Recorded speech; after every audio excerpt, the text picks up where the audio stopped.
Desde el exterior, China parece tener uno de los ejércitos más fuertes, con la armada más grande del mundo, un enorme arsenal nuclear, un nuevo avión de combate de quinta generación y literalmente millones de tropas. Todo esto pinta el cuadro de una fuerza militar que debería ser capaz de enfrentarse a cualquier otro país del planeta. Entonces, ¿por qué la única batalla que han librado en las últimas 2 décadas terminó siendo una humillación tan completa para China? ¿Es el ejército chino incompetente? ¿O hay algo más que los llevó a fracasar tan espectacularmente cuando fueron desplegados en Sudán del Sur en 2015? Bueno, pues vamos y exploremos el planeta.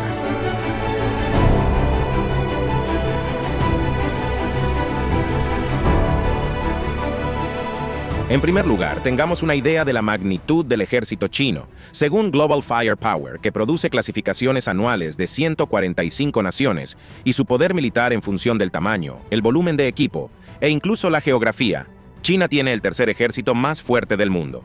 Está justo por debajo de Rusia y Estados Unidos y solo por una corta distancia, logrando una puntuación de índice de potencia de 0.07. Las estadísticas también son impresionantes. El ejército chino cuenta con 2.035.000 efectivos en activo, 510.000 en la reserva y 625 en grupos paramilitares. Estos últimos no están bajo el mando directo del Ejército Popular de Liberación o del EPL, pero suelen actuar en interés de China, en caso de que estalle un conflicto. En términos de poder aéreo, China cuenta con 3.034 aviones, de los cuales 2.478 están en estado de preparación para el combate, lo que sitúa a su fuerza aérea en el tercer puesto del mundo. En términos de tamaño, su stock de cazas es en realidad el segundo del mundo, con 1.207 disponibles para Pekín, y está aumentando constantemente sus reservas para situarse en la primera posición. Las fuerzas terrestres de China no son menos poderosas. Tiene 174.000 vehículos militares, el segundo mayor número del mundo, y unos 5.000 tanques. También es líder en sistemas de lanzamiento múltiple de cohetes, o EMLRS, con un arsenal de 3.180. Si nos centramos en el océano, China tiene 730 activos en total, incluidos 61 submarinos, 72 corbetas y 49 destructores. También tiene una enorme flota de patrulleros, 150 en total, que son responsables de defender la costa del país y alertar a Pekín de posibles ataques. Todo esto es impresionante, teniendo en cuenta que China ha construido un ejército tan poderoso a lo largo de un programa de modernización que ha costado cientos de miles de millones de dólares. Según el Instituto Internacional de Estudios Estratégicos, China probablemente gastará 304.000 millones de dólares en defensa en 2024. Después de haber gastado unos 280.000 millones de dólares el año anterior, podemos esperar ver crecer sus impresionantes cifras en los próximos años. Así que las cifras crean la imagen de un país capaz de enfrentarse a cualquiera. Pero no siempre fue así para China. De hecho, solo en la historia bastante reciente, el EPL ha evolucionado para convertirse en la fuerza masiva que es hoy. El país inició una desafiante campaña para modernizar su ejército a fines de los años 90, lo que le ha llevado a aumentar enormemente el gasto en defensa. Por ejemplo, en el periodo entre 2016 y 2017, el presupuesto militar de China se disparó en un 10% anual, y aunque ese crecimiento se ha desacelerado desde entonces, cayendo entre el 5% y el 7% en los años más recientes, su gasto es indicativo de un país que quiere desarrollar una fuerza de combate todopoderosa. Si se mira hacia atrás en la historia de China, es fácil ver por qué todo se reduce a lo que los historiadores llaman el siglo de la humillación. Entre 1839 y 1949, el orden sinocéntrico que China había establecido en todo el este de Asia comenzó a desintegrarse. Las potencias europeas comenzaron a invadir el territorio de China, desmantelando lenta pero seguramente el imperio del país hasta que fue una sombra de lo que fue. El siglo de la humillación comenzó con las guerras del opio, en las que Gran Bretaña atacó a China en respuesta a su oposición a la decisión británica de vender opio en el país para equilibrar un déficit comercial. La guerra duró 19 años, en los que China fue derrotada rotundamente y gran parte de su territorio cayó en manos europeas que todavía se estaban lamiendo las heridas. En 1860, inmediatamente después de las guerras del opio, China perdió muchos de sus estados tributarios a manos de las fuerzas invasoras.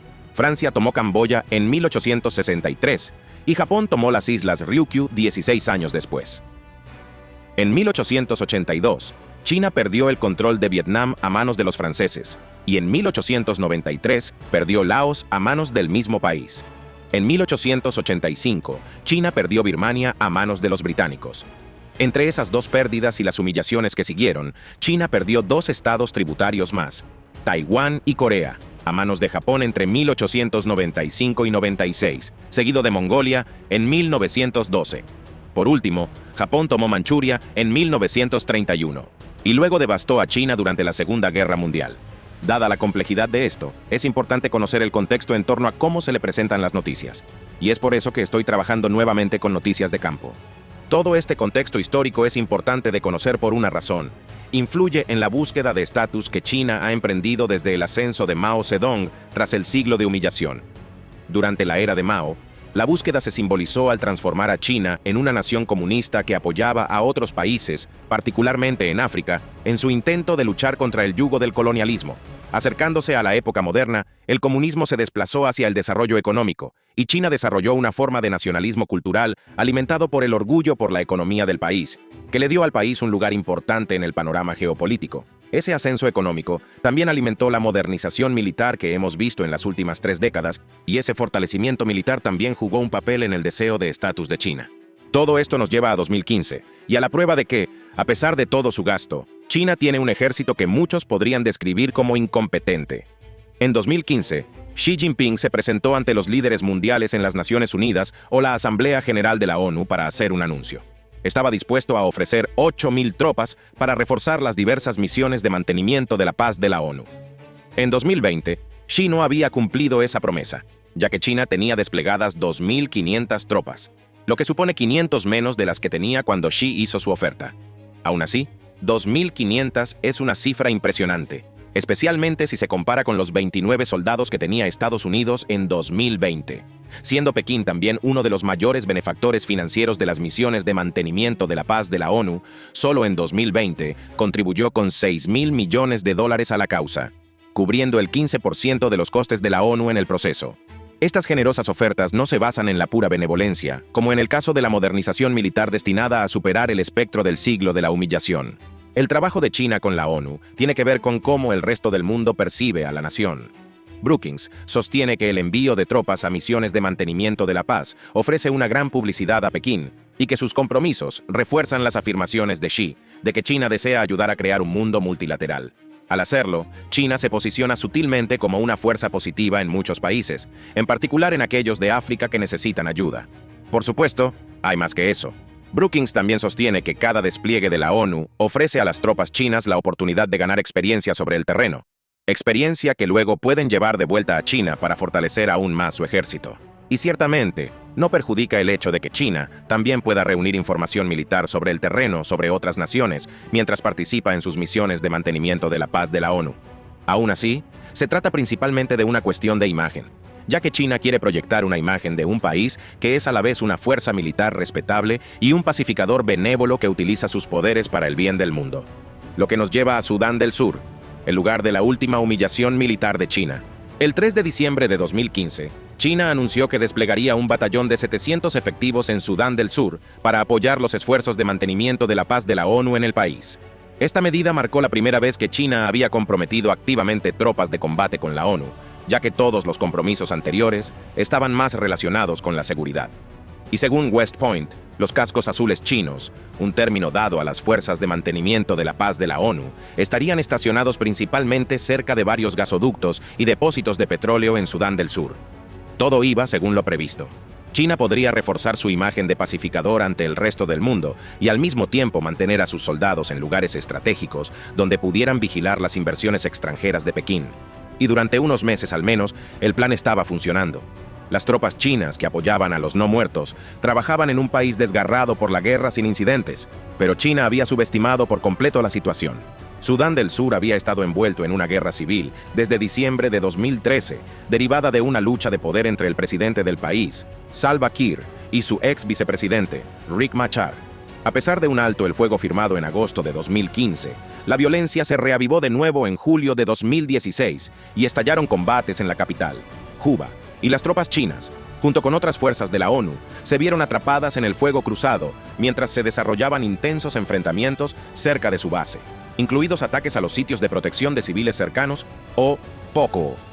Estos sitios POC eran áreas designadas dentro de las bases de la ONU destinadas a albergar a los civiles, en particular a los del grupo étnico más nuevo, que eran especialmente vulnerables debido a su alineación percibida con las fuerzas de Machar. A estas alturas, puede que se pregunten qué tiene que ver esto con China. Aunque sus tropas estaban desplegadas en bases de la ONU en Juba, Todavía no habían participado directamente en ninguno de los combates. Sin embargo, sería el día después del 10 de julio cuando tendrían la oportunidad de mostrar heroísmo y, de paso, demostrar que el ejército chino tiene tropas que el resto del mundo debería respetar.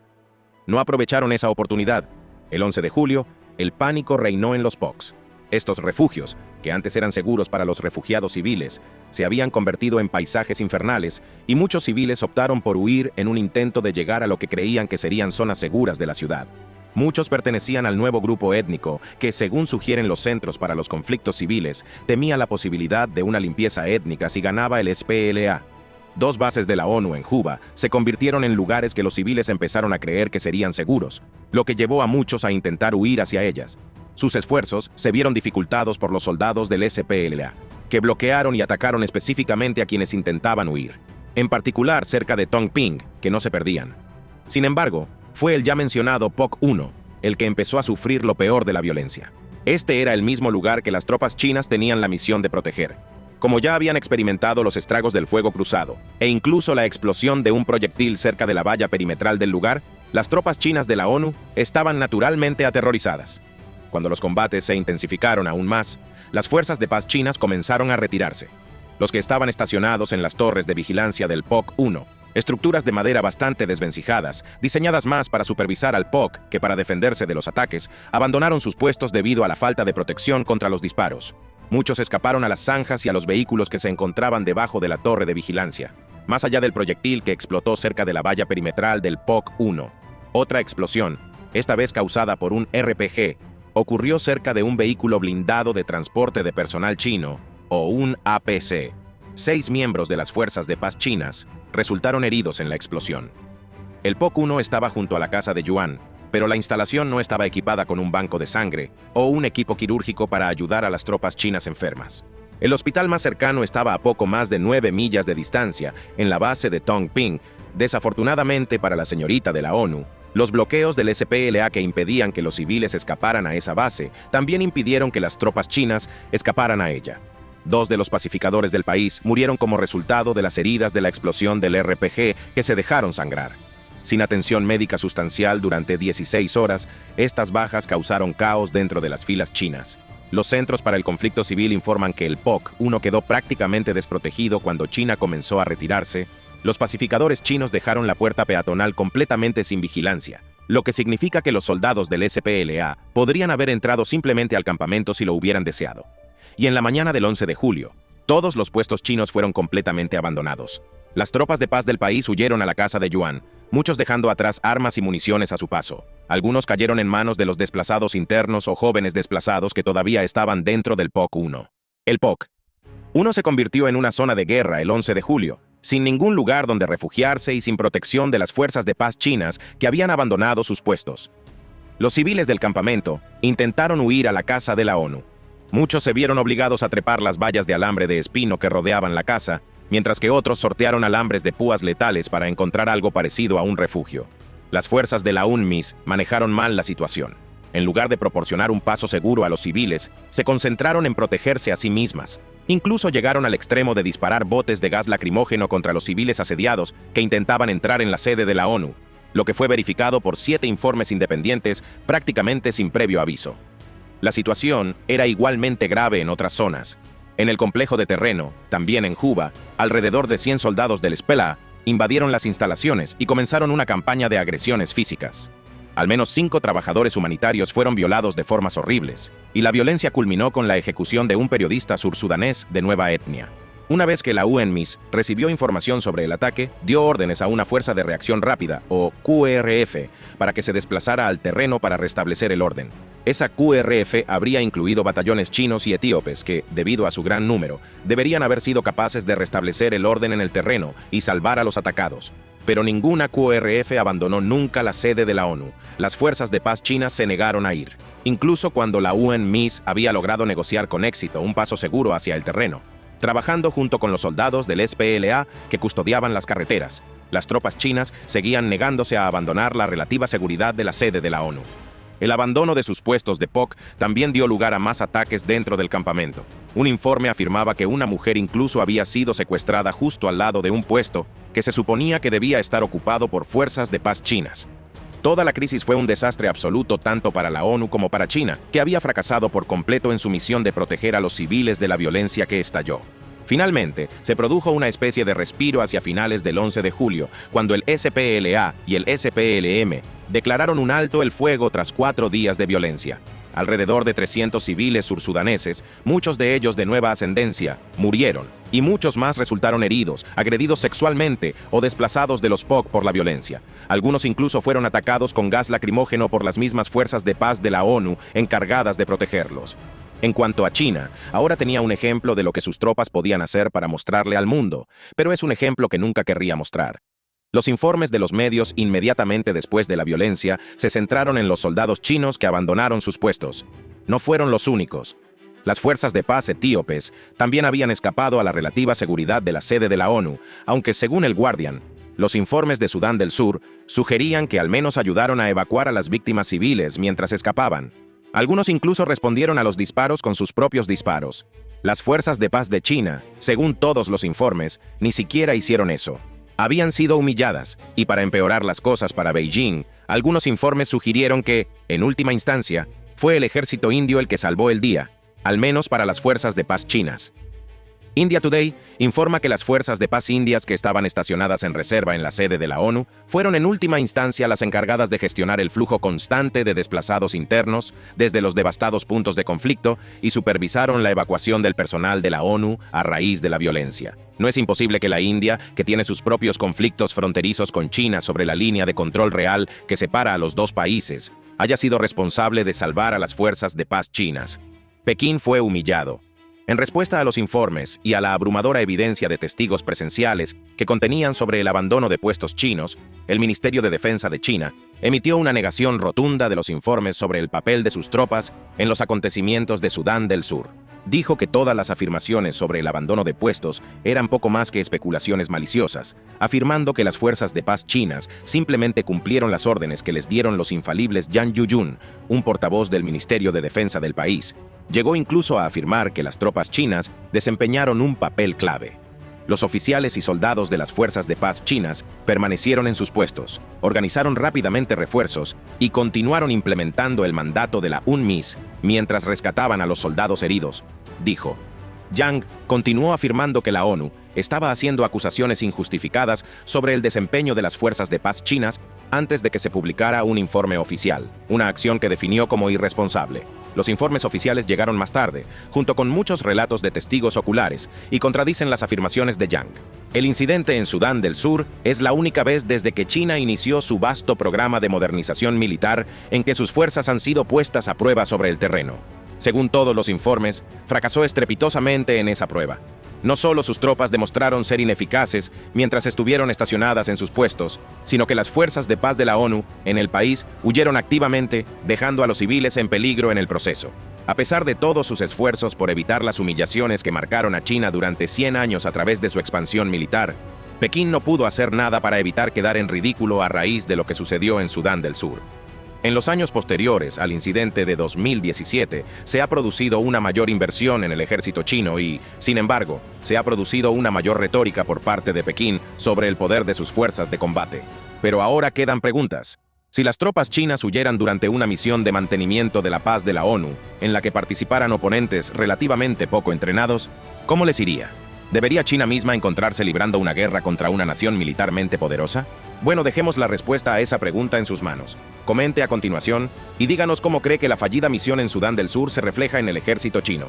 Nos vemos en otro video para seguir explorando el planeta.